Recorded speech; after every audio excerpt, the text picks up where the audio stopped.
പ്രധാനമന്ത്രി നരേന്ദ്രമോദി മൂന്നാം വട്ടവും അധികാരത്തിലെത്തി.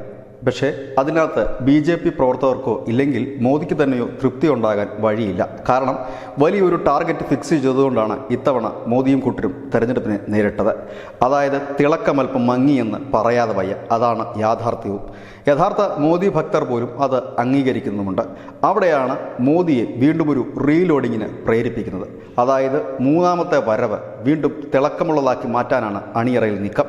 അതായത് നമ്മൾ ഒരു സിനിമയിലൊക്കെ കാണുന്നത് പോലെ തന്നെ സിനിമയും രാഷ്ട്രീയവും തമ്മിലുള്ള വ്യത്യാസം എന്തെന്ന് ചോദിച്ചാൽ, സിനിമ 2 മണിക്കൂർ ഇല്ലെ 2.5 മണിക്കൂർ കൊണ്ട് അവസാനിക്കുമ്പോൾ രാഷ്ട്രീയം ഒരു പടർന്നു കിടക്കുന്ന അല്ലെങ്കിൽ വിശാലമായ ഒരു കടൽ പോലെ നീങ്ങി നിൽക്കുന്നു എന്നുള്ളത് മാത്രമാണ്. രണ്ടിടത്തും ഈ നായകന്മാർ ഒന്ന് മങ്ങിക്കഴിഞ്ഞാൽ വീണ്ടും ആ നായകനെ ആ ഒരു സിനിമയിലേക്ക് വീണ്ടും എത്തിക്കുന്നതിന് ഒരു വലിയ ബ്രേക്കിംഗ് ആവശ്യമാണ്. അതൊരു വലിയ എൻട്രി തന്നെ അതിന്. അതായത് ആദ്യം നായകനെ കാണിച്ചതിനേക്കാൾ ഗംഭീരമായി രണ്ടാമത് നായകനെ കാണിച്ചുകൊണ്ടായിരിക്കും നായകൻ്റെ മടങ്ങി വരവ്. പ്രത്യേകിച്ച് ഒരു ക്രിട്ടിക്കൽ കണ്ടീഷനിലായിരിക്കും നായകൻ സർവ്വശക്തിയും എടുത്ത് തിരിച്ചു വരുന്നത്. അതേപോലെ ആണ് ഇപ്പോൾ വീണ്ടും മോദി റീലോഡഡ് ആയി തുടങ്ങുന്നത്. അതിനായിട്ട് പ്രത്യേകിച്ച് BJP കണക്കൊരു കേഡർ പാർട്ടികളുടെ പൊതു സ്വഭാവം അവരെപ്പോഴും ഈ അറ്റാക്കിംഗ് മൂഡിലായിരിക്കും, ഇല്ലെങ്കിൽ ഡിഫൻസ് മോഡിലേക്ക് അവർ മാറാറില്ല. അറ്റാക്കിംഗ് ആയിരിക്കും അവരുടെ പ്രധാനപ്പെട്ട രീതി. അത് CPM ആയാലും BJP ആയാലും ഒക്കെ. CPM-നും BJP-യും ഒക്കെയാണ് ഈ രാജ്യത്തെ കേഡർ പാർട്ടികളായി നാം കരുതുന്നത്. അങ്ങനെയുള്ള പാർട്ടിയുടെ ലക്ഷ്യവും രീതിയും അങ്ങനെ തന്നെയാണ്. BJP വളർന്നു വന്ന വഴികളൊക്കെ നോക്കിക്കഴിഞ്ഞാൽ പോരാട്ട വഴികളിലൂടെയാണ് അവർ കടന്നു വന്നത്. CPM-ഉം അത്തരം വഴികളിലൂടെയാണ്. കോൺഗ്രസ് എന്നാൽ സമരപാതയിലൂടെയല്ല, അല്ലെങ്കിൽ വിപ്ലവങ്ങളിലൂടെയല്ല കടന്നു വന്നത്. അതുകൊണ്ട് തന്നെ മോദി മൂന്നാമതും റീലോഡഡ് ആകുന്നു. എന്തായിരിക്കാം മോദി മൂന്നാമത് റീലോഡഡ് ആകുമ്പോൾ കൂടുതൽ ശക്തനായി വീണ്ടും ഒരു എൻട്രി ചെയ്യാനായി ആവശ്യമുള്ളത് എന്നുള്ളത് നോക്കിയാൽ, ഒന്ന് അതിതീവ്രമായ ഒരു ദേശീയ വികാരത്തിലേക്ക് എത്തുക എന്നുള്ളത് തന്നെയാണ്. അവിടെയാണ് പല വഴികൾ മോദിക്ക് മുമ്പിൽ തുറന്നു കിടക്കുന്നത്. ആ വഴികളിലേക്ക് എത്താനുള്ള ശ്രമമാണ് ഇപ്പോൾ തുടങ്ങിയിരിക്കുന്നത്. അതിലൊന്ന് പാക് അധിനിവേശ കാശ്മീർ തിരിച്ചു പിടിക്കുക എന്നുള്ളതാണ്. അതായത് BJP-യുടെ എക്കാലത്തെ മുദ്രാവാക്യങ്ങൾ ഒന്നായിരുന്നുവെങ്കിൽ ഇപ്പോഴതിൽ കൂടുതൽ ശക്തി വന്നിരിക്കുന്നു. ഈ ജമ്മു കാശ്മീർ നിയമസഭാ തെരഞ്ഞെടുപ്പ് അടുത്തു വരുന്ന വേളയിൽ BJP-യുടെ പ്രധാന മുദ്രാവാക്യം തന്നെ POK തിരിച്ചു പിടിക്കുമെന്നാണ്. ഒപ്പം തന്നെ അവരുടെ പ്രകടന പത്രികയിലും അത് 1-ാം സ്ഥാനത്ത് നിൽക്കുകയും ചെയ്യുന്നു. ഈ ലോക്സഭാ തെരഞ്ഞെടുപ്പ് വേളയിൽ ഉടനീളം അമിത്ഷായും രാജ്നാഥ് സിംഗും ഒക്കെ ഈ കാര്യങ്ങൾ സൂചിപ്പിക്കുകയും ചെയ്തു. അതുകൊണ്ട് തന്നെ POK തിരിച്ചു പിടിക്കുക എന്നുള്ളതാണ് മോദി റീലോഡിങ്ങിന് ഏറ്റവും ഇമ്പോർട്ടൻ്റ് ആയിട്ട് കരുതുന്നത്. അതിനായി പെട്ടെന്ന് ഒരു യുദ്ധത്തിലേക്ക് പോകാനായി താല്പര്യപ്പെടുന്നില്ല.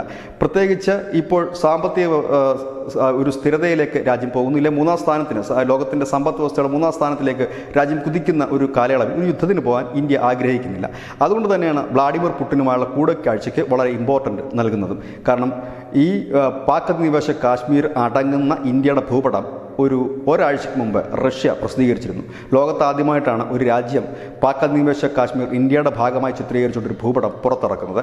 അതിൽ നിന്ന് തന്നെ കാര്യങ്ങൾ വ്യക്തമാണ്. ഈ നരേന്ദ്രമോദിയുടെ റഷ്യൻ സന്ദർശനത്തിന് പിന്നിലും അതൊരു വലിയ ലക്ഷ്യം തന്നെയാണ്. അതായത് പുടിനെ കണ്ട് സംസാരിച്ചതിന് ശേഷം പുടിൻ വഴി ചൈനയുമായിട്ട് ഉണ്ടാക്കുന്ന ഒരു പരസ്പര ധാരണ. കാരണം POK അറ്റാക്ക് ചെയ്യുമ്പോൾ സ്വാഭാവികമായും പാകിസ്ഥാൻ പ്രതികരിക്കാൻ സാധ്യതയുണ്ട്. പാകിസ്ഥാൻ്റെ പ്രതികരണശേഷി കുറയ്ക്കണമെങ്കിൽ ചൈന ഒന്ന് കണ്ണടക്കേണ്ടതായി വരും. കാരണം ചൈന ഇടപെടുന്നില്ല, അല്ലെങ്കിൽ സഹായിക്കുന്നില്ല എന്ന് കണ്ടു കഴിഞ്ഞാൽ പാകിസ്ഥാൻ കൂടുതലും ചെയ്യാൻ കഴിയില്ല. കാരണം പാകിസ്ഥാനിലെ ഹൈക്കോടതി 10 ദിവസം മുൻപാണ് പറഞ്ഞത് പാക് അധിനിവേശ കാശ്മീർ പാകിസ്ഥാൻ്റേതല്ല, പാകിസ്ഥാൻ്റെ ഭരണഘടന അനുസരിച്ചല്ല അവിടെ പോകുന്നത്.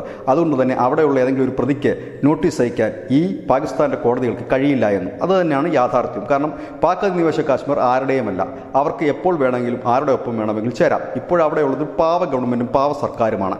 അത് ഏത് നിമിഷവും നിലംപതിക്കാവുന്ന അവസ്ഥയിലുമാണ്. ഇവിടെയാണ് ഈ പുടിൻ മോദി സന്ദർശനം വളരെ ഇമ്പോർട്ടൻ്റ് ആയിട്ട് നിലനിൽക്കുന്നത്. കാരണം റഷ്യ ചൈനയുമായി ഒരു ധാരണയിലെത്തുകയാണെങ്കിൽ വളരെ പെട്ടെന്ന് തന്നെ ഇന്ത്യക്ക് ഈ POK ഈ യുദ്ധമില്ലാതെ തന്നെ കൈവശപ്പെടുത്താൻ, അല്ലെങ്കിൽ POK-യിലുള്ള ജനങ്ങൾ ഇവിടെ എത്താനോ അങ്ങനെ ഒരു അത്ഭുതം സംഭവിക്കാൻ കഴിയും. അങ്ങനെയാണെങ്കിൽ മോദി പൂർവാധികം ശക്തിയോടെ വീണ്ടും ഇന്ത്യൻ രാഷ്ട്രീയത്തിൽ മാത്രമല്ല ഇന്ത്യൻ ജനങ്ങളുടെ മനസ്സിലും നിറഞ്ഞു നിൽക്കും വീരപരിവേഷത്തോടെ.